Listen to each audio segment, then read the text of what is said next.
How long have you been on self improvement, trying so desperately to change your life, wanting so bad to change it, but nothing ever changes? I'm reminded of what Paul says in Romans, where he goes, I do the things I don't want to do, and I don't do the things that I want to do, the things I should do. Think back to when you first started self improvement and how much time has passed since then. What have you actually achieved? Now, if you're anything like me, you've probably achieved like a decent amount of things. Your life has definitely improved if it's been long enough and you've been like persistent enough, right? But also, have you achieved as much as you would have wanted to achieve? Like, just look back at the period, right? Like, I think things are really put into perspective when you look at it objectively. You look objectively. When did I start self improvement? When did I start being like consistent in self improvement? I know in my case, right, 3 years ago. Yeah, three years has passed since I started self improvement. Do you know what's happened in 3 years? I mean, there's so much stuff that's happened in 3 years, but I think also just watching other people online that you look up to, and you see how much has actually passed in their lives, like how much they've actually achieved in their lives. Something as simple as Hamza, bro. 2021, the start of 2021 when I started self improvement, I had no idea who Hamza was, right? Now he's pushing like 4 million subscribers. Just something as simple as that in 3 years, right? And again, I look in 3 years, I've achieved a lot for myself, right?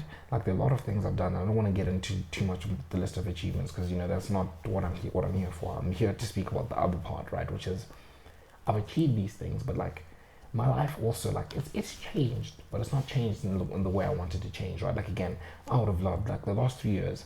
If I'd worked really hard on like my YouTube channel or whatever it was, I could have had a real like a life changing progress, right? And it's probably the same for you. If you look at it objectively, have you achieved what you wished to have achieved, what you think you should have achieved, right? What you could have achieved, right? When you look at things objectively, it's one of those things, right? It's one of those things where you just look at like the days pass by and things just go. Like you just keep doing things, like going through the motions. Sometimes you're consistent, sometimes you're not, right?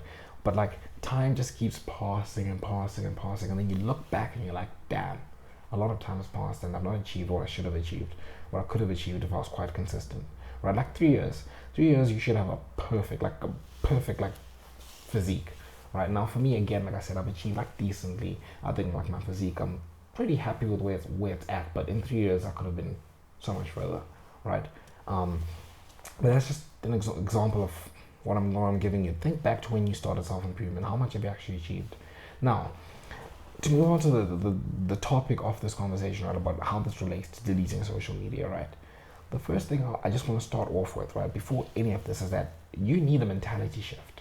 Now, I gave the example of, like 3 years has passed since I started like self improvement consistently, right? And I compared what I achieved to what Hamza achieved in the 3 years, right? And it's like the difference between what I did and what Hamza did is that, like, for me, it was kind of like, oh, I was just new to self improvement.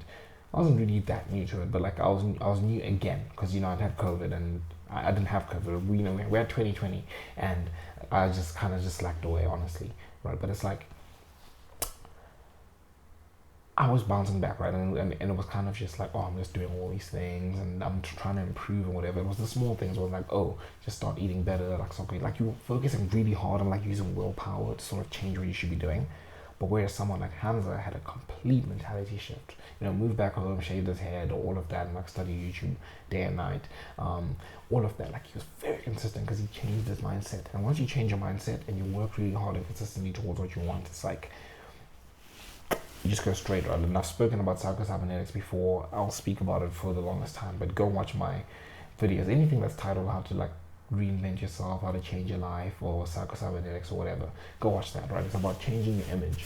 And I'm going to go into it briefly here, right? Like you need a mentality shift, right? Because that mentality shift is the difference between what I achieved in the last 3 years and what Hamza achieved in the last 3 years, right?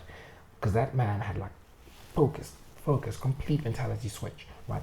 Completely focused on his goal, and he was consistent, right? Very consistent. And it was, I don't want to say easy to be consistent, but like while I was focusing on, I relapsed in terms of like my eating habits. I started eating like crap from like Wednesday, the whole of last week, and then Wednesday, Thursday, Friday, Saturday, Sunday, I ate like crap. Now I'm bouncing back to that from that, right? Instead of I'm using my willpower on that. Someone like Hamza is using his willpower on, okay, we've had a good week, but like, how do I improve my YouTube channel? like he's spending all of his time thinking about that. He's like, good sleep, clear mind, right? How do I improve my YouTube channel? Just something like that. And that's happening every week. That's compounding, right? So you need to have a mentality shift. You can't be spending all your willpower, all your brain power just thinking about, oh, I messed up last week. How do I fix that?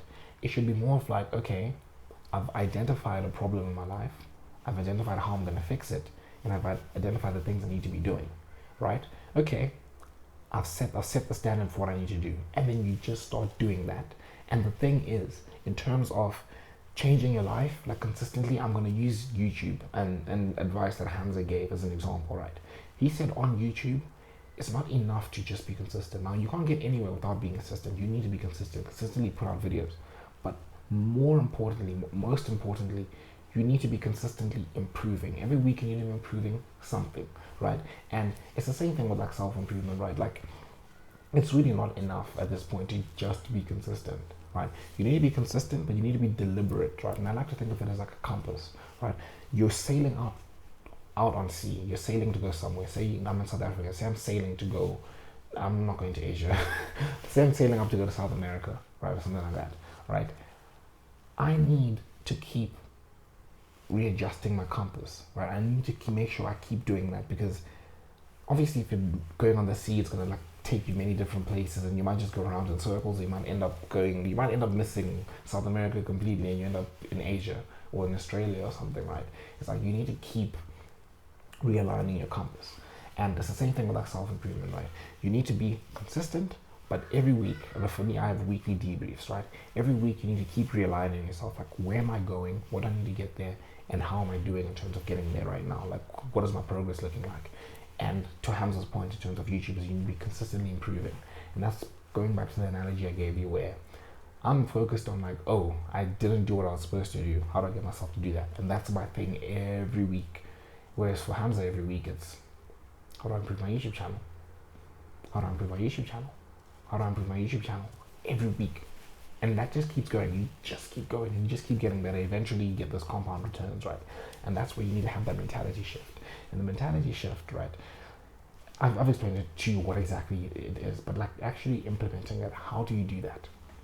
Now, again, I've made countless videos this year already on like changing your self-image, but that's the answer. You need to change your self-image. You need to see yourself as a certain standard of person, a certain person who does certain things.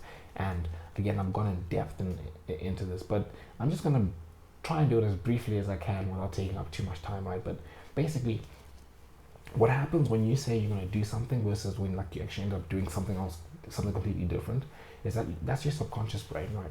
Your subconscious brain makes up 95% of everything that you do, right? It's the one that makes you hungry so you can eat, the one that makes you tired so you can sleep. It keeps you alive. It's evolved for thousands of years, right? It's evolved to get you to where you are now. It evolved to make sure you survive, right? So you're not fighting your subconscious brain, right? So your subconscious brain is like that emotional part of your brain, right? It's that part of your brain where even though I said tomorrow I'm going to wake up early to go to the gym, when the time actually comes, it just pulls you back to sleep, right? Because that's what's comfortable, right? Your subconscious brain is what determines what you do. And if your subconscious brain sees you to be your subconscious brain will always see you, will always make you act in a way that aligns to what it believes you are. So if your subconscious brain, right, believes that you're someone that doesn't wake up early and go to the gym, waking up and going early to the gym is going to be you're going to face a lot of resistance and you use a lot of willpower, right? So again, in the long term, that's not very sustainable. You need to change your self-image. You need to change that subconscious brain. Now, how do you change that subconscious brain? Now, I keep saying now, sorry.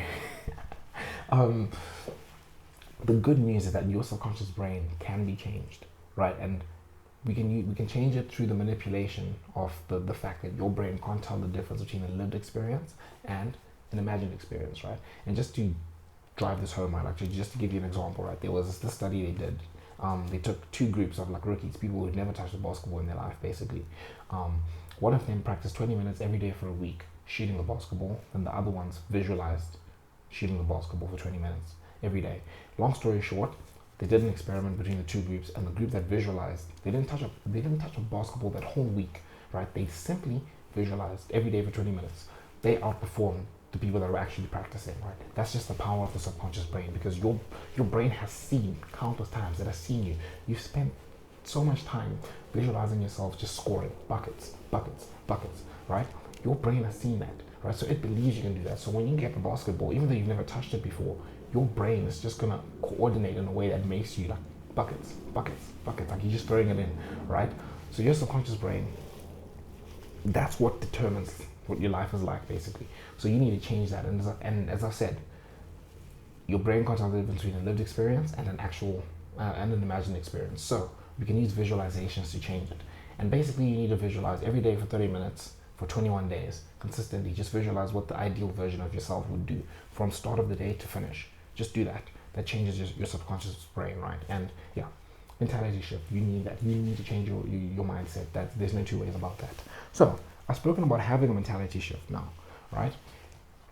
Going back to the topic at hand about like social media and stuff, right? Like the second part I want to move on to is that all it really takes is like 2 weeks, right? So once you've sorted out your self-image and whatever, all it really takes is like 2 weeks of being consistent on your habits and just doing what you're supposed to be doing. If you do that for 2 weeks, think about it. If you eat clean for 2 weeks, if you don't eat sugar for 2 weeks, how much more likely are you to not eat sugar the following 2 weeks, and the following 2 weeks, and the following 2 weeks, right?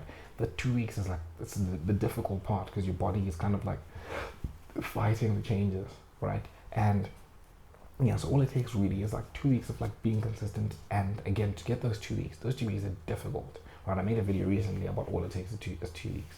Those 2 weeks are difficult to get through. Like I spoke about the sugar thing, right?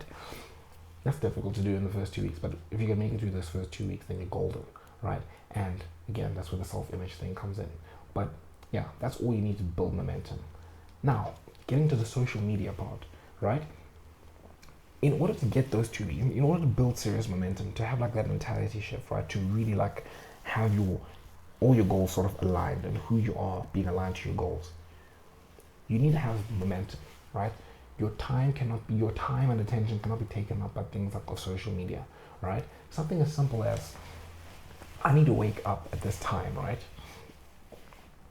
And in order to wake up at this time, I need to go to sleep at this time, right? That can easily get cut off by social media. I've noticed it. I noticed it myself when I was starting self-improvement. I noticed it myself this year. You know, the times when I do spend time, when I've allowed myself to go on my phone before I go to sleep, right? Bam, hour and a half, 2, gone, right? Now instead of 8 hours of sleep, I'm getting like 6 hours of sleep. And then now when I'm waking up, it's a lot more difficult. I've missed gym days because of that, right? And where's your momentum? Momentum's not getting built now, right? You're falling behind. And we all know, like the things that social media does to your brain is just insane. And you think about like you go onto social media, they literally have settings. And I don't want to get too much into this, but social media is optimized, right? Not for your happiness, right? But for your attention, right? They've optimized it to addict you to it. You know? I'm sure you've noticed it with TikTok, but I think it gets even more sinister when you think about like they optimize for you to have an experience that when you go on the app, you experience the most intense of emotions, right? That's why that's why like politics is big on social media. That's why all these things that go viral are usually like things that, think about how many times have you gone into social media and you've come off of it feeling good, right? A lot of the times, no, like there'll be something that triggers you and you don't like it, right? You'll leave the app, but you'll come back because there's something psychological in us that just keeps chasing those things, right? Because it's like, oh, I'm going to show those people, right? It's like, oh, if this person does this to me, I do this. And they've optimized social media to be like that, right? And when things like that are happening, it's very difficult to gain focus and clarity and to have that mentality shift and to be consistent. So, delete social media. 2 weeks, bro. You can do 2 weeks. 2 weeks, you can do it. It's not that bad. I've kind of given you the step-by-step guide in this video. But yeah, you guys let me know what you think of the topic in the comment section below. Make sure you subscribe to join the Self-Improvement Brotherhood. And until next time, see you guys.